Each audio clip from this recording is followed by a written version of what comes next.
I'm Kristen Anderson. My pronouns are she, her. I'm here in the Ashland Library. I'm the branch manager here. And this is our October Read This. So we're going to talk about scary things. And this morning I was thinking about horror, in part because this is true, I found a dead deer in my yard. And this is not the first time I found a dead deer in my yard. And it made me think about horror because the first time I found a dead deer in my yard, it had kind of keeled over from natural causes and it surprised my dog. And I went out and I saw this kind of peacefully laying deer carcass and didn't know what to do about it. Now I know.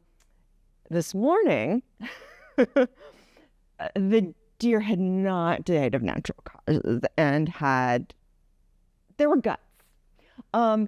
That's a different kind of horror. You could imagine what supernatural thing could have happened to make this deer drop dead. But when you're seeing guts, you know it was a violent end, but you also don't see the instigator of what created the violent end, and your brain makes a story.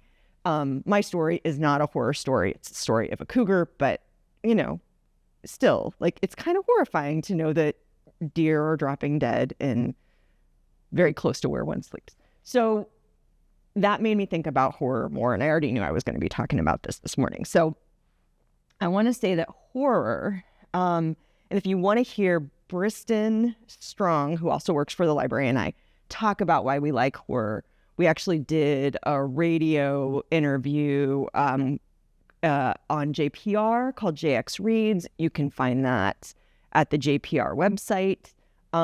So there's more there about horror and why we like reading horror, why we specifically like reading horror, and why other people more broadly love horror. There's actually a recent book of essays, and it is a book about horror literature by a bunch of horror authors. That could be a fun way to explore if you're interested in why other people like horror, whether you love it or do not love it. But oftentimes we read horror to process. While your brain might get scared by the stuff that's going on the page, you are, generally speaking, reading from a place that is a place of relative safety. So it's a game that you can kind of play with your brain to process some of these feelings. If you like horror, or even if you just want kind of some cozy, witchy, romancy stuff, the current issue of Book Page, courtesy of the Jackson County Library Foundation, is available in our libraries, and it has a big spread called Books to Die For, but it does have a range. So truly scary to maybe not super scary to romance with witches that's more humorous and fun than actually scary.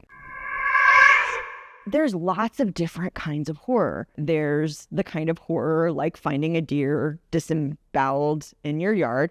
And that is kind of more slashery, right?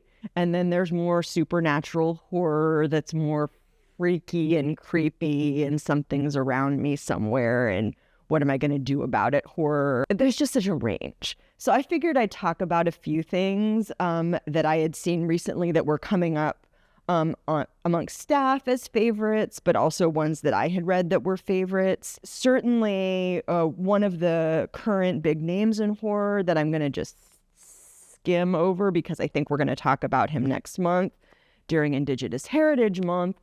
But Stephen Graham Jones writes some really, really good horror. His most recent one is Buffalo Hunter. Both hunters are important in this. It is a historical horror, but also one of my recent faves was I Was a Teenage Slasher, which is told from the point of view of somebody who's kind of being taken over and forced to be kind of the main villain in a slasher scenario. And yes, that main character is a sympathetic character. So it kind of messes with your head a little bit, which is kind of the whole point of horror anyway. Another one I really wanted to touch on is there's an older title called Bunny by Mona Awad. And it's kind of dark academia set within the context of an MFA program. So it's kind of newer adult. And there's kind of the main character who's an aspiring writer, and then this group called The Bunnies, and they all call each other Bunny, and they're super girly.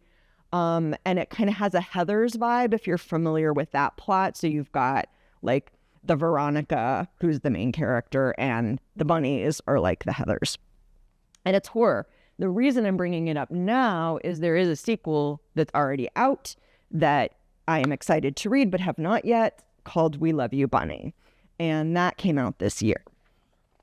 When I talked to staff, one of the books that got mentioned the most was Chuck Tingle's Camp Damascus, which is a horror story that's set in at a conversion therapy, like gay conversion therapy. And that one is kind of beloved by many JCLS staff. Chuck Tingle has a new one called Lucky Day.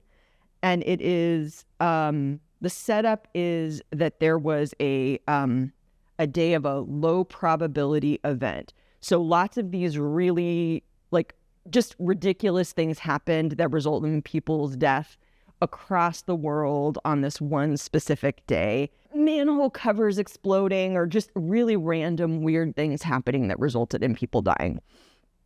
I think Chimpanzee with a Typewriter was one of them.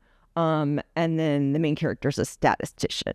So do with that what you will. Chuck Tingle's a little bit of a strange cat, but he is definitely beloved of JCLS staff.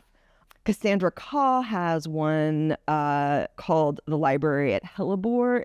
Again, dark academia, if you like that. I tend to be a fan, unsurprisingly, of books that have library in the title. I think that authors know that people who work in libraries tend to be fans because there's a lot of books that have library in the title when you start looking for them.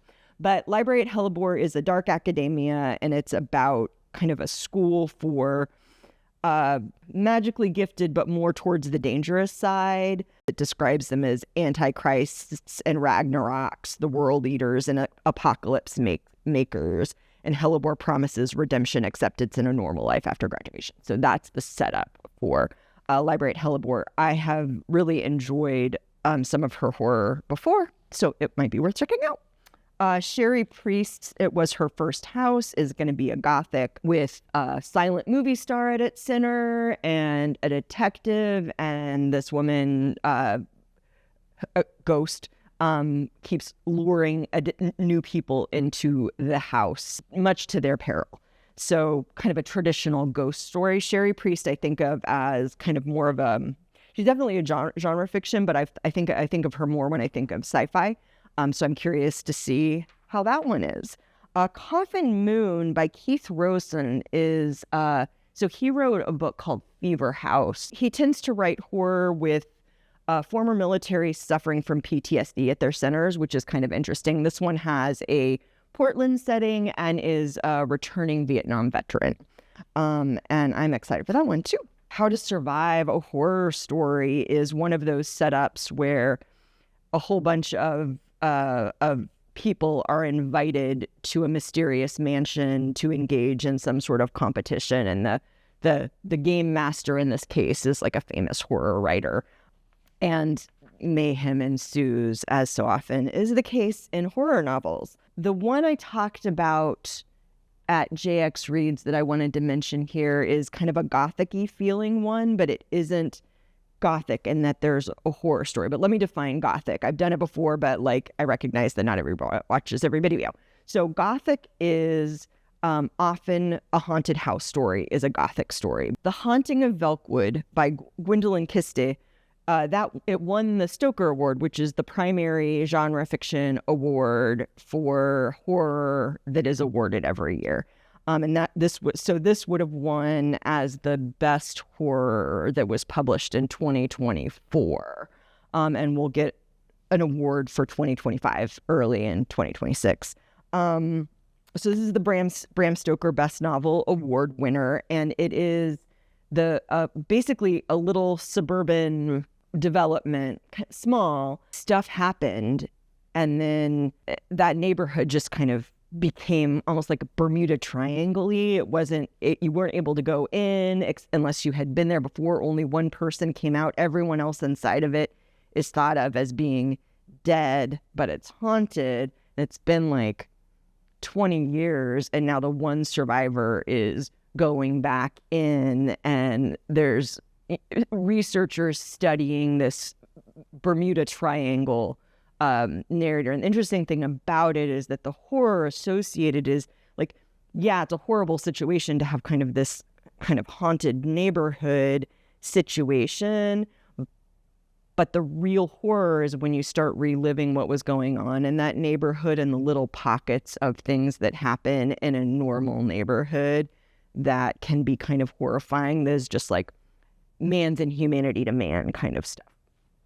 So it kind of juxtaposes like the horror of supernatural horror against like the things that happen in a more mundane setting.